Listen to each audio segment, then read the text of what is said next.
Paris est une des villes les plus visitées au monde. Chaque année, ce sont 100 millions de voyageurs qui se croisent au sein de ces deux aéroports. Au sud de la capitale française, Orly accueille 33 millions de passagers par an. Au nord, Charles de Gaulle en voit passer 67 millions. Il s'agit ni plus ni moins du plus grand aéroport d'Europe. Plus de 455 000 vols y prennent place chaque année en liaison avec les 5 continents. 1300 atterrissages ou décollages par jour. Plus d'1 mouvement par minute. Le bon déroulement et la sécurité de ce va-et-vient constant reposent sur une organisation exemplaire. Mais ce n'est pas tout. Avant même de gérer la circulation des avions dans le ciel, il faut s'assurer que chaque appareil fonctionne parfaitement et puisse transporter ses passagers en toute sécurité. La clé du trafic aérien mondial repose sur ce principe. Nous, on a un objectif prioritaire, c'est la sécurité des vols.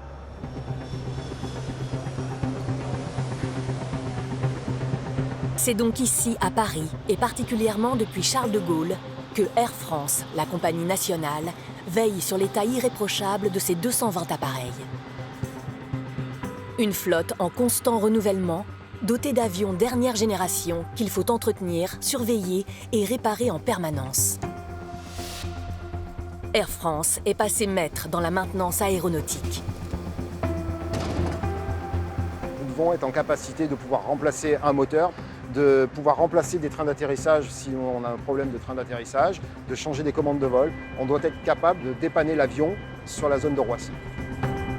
Au total, Air France peut compter sur 7500 personnes, 4 sites industriels et 3 immenses centres logistiques. Grâce à son expertise et à sa position clé dans l'un des plus grands hubs aéroportuaires du monde, l'entreprise est devenue responsable de la sécurité des appareils de plus de 200 autres compagnies. La flotte d'Air France, c'est à peu près 220 machines lorsqu'on s'adresse sur l'intervention de maintenance des équipements à plus de 3000 avions à l'échelle de la planète. Pour assumer ce rôle de leader sur une activité aussi cruciale, être réactif est indispensable. Et le premier atout des experts de la compagnie, ce sont ces gigantesques hangars, placés à seulement quelques mètres des pistes de Charles de Gaulle. Ces infrastructures stratégiques sont les premiers maillons de la grande chaîne de la sûreté aérienne. Les avions y entrent et en ressortent en continu pour se faire ausculter par des bataillons de mécaniciens. Parmi eux, l'historique hangar H2, dédié uniquement à la flotte Airbus, est capable d'accueillir 7 avions simultanément. En ce moment même, c'est un des nouveaux fleurons du long courrier Air France qui s'apprête à entrer en révision. Un Airbus A350.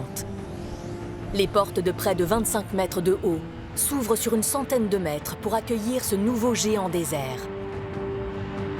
Avec ses 65 mètres d'envergure et sa dérive culminant à 17 mètres, les équipes sont sur le pont. Elles le guident précautionneusement et précisément sur la zone qui lui a été attribuée. Une place parmi les 7 bien définis du hangar. En moyenne, nous avons une trentaine d'avions par semaine. Nous devons jongler, entre guillemets, entre les places disponibles, entre l'immobilisation des avions. Nous avons des avions qui s'arrêtent entre une journée, une nuit et 2 jours. Et donc, il faut faire un exercice de rotation pour être sûr que tout puisse s'embriquer la semaine d'après. Dans les hangars, les places sont chères. Chaque avion doit suivre un programme d'entretien très régulier auquel il est impossible de déroger.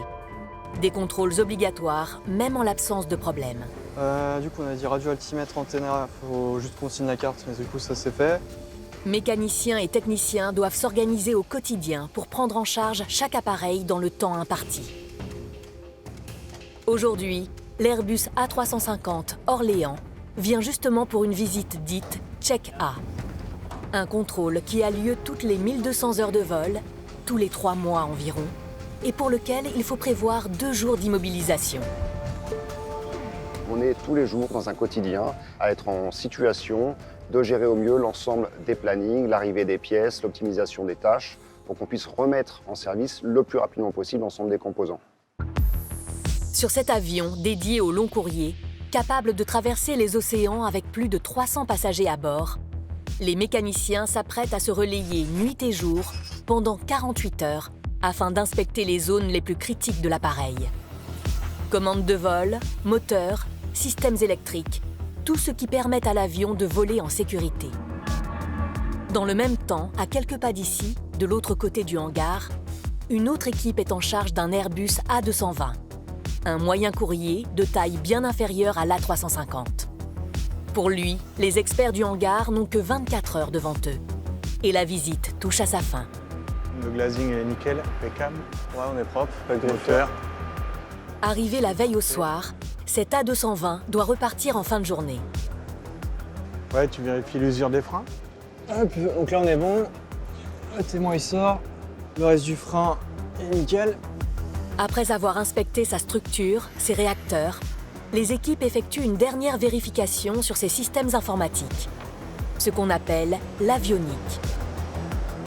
Oui, est-ce que tu peux me tirer du coup le HMU Channel A batterie en EPC1 Delta 7? Ici, il faut plus précisément vérifier le fonctionnement du système permettant à l'avion de détecter lui-même d'éventuelles pannes à venir.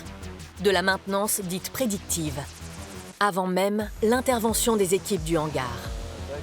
Tu me diras dès que t'es prêt. Ça marche. Tu m'as mis en maintenance, on est bon. Alors aujourd'hui, les avions nous fournissent beaucoup de données, beaucoup plus que les anciennes générations d'avions. Et en fait, ces données sont extrêmement précieuses parce qu'elles nous permettent de faire beaucoup de choses, notamment de la maintenance prédictive. On est capable aujourd'hui d'anticiper un éventuel défaut, une éventuelle panne d'un des systèmes de l'avion et d'intervenir sur le système concerné avant qu'il ne tombe en panne. Donc ça, c'est très précieux. Prévoir les problèmes et les traiter le plus vite possible est essentiel pour ces professionnels de la maintenance.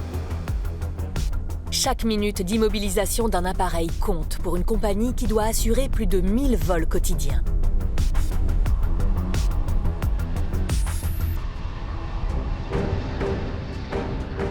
En quittant les hangars et en se dirigeant vers le cœur de la zone aéroportuaire, se trouve le siège d'Air France, et en particulier un de ses secteurs les plus sensibles, le Centre de contrôle des opérations, le CCO.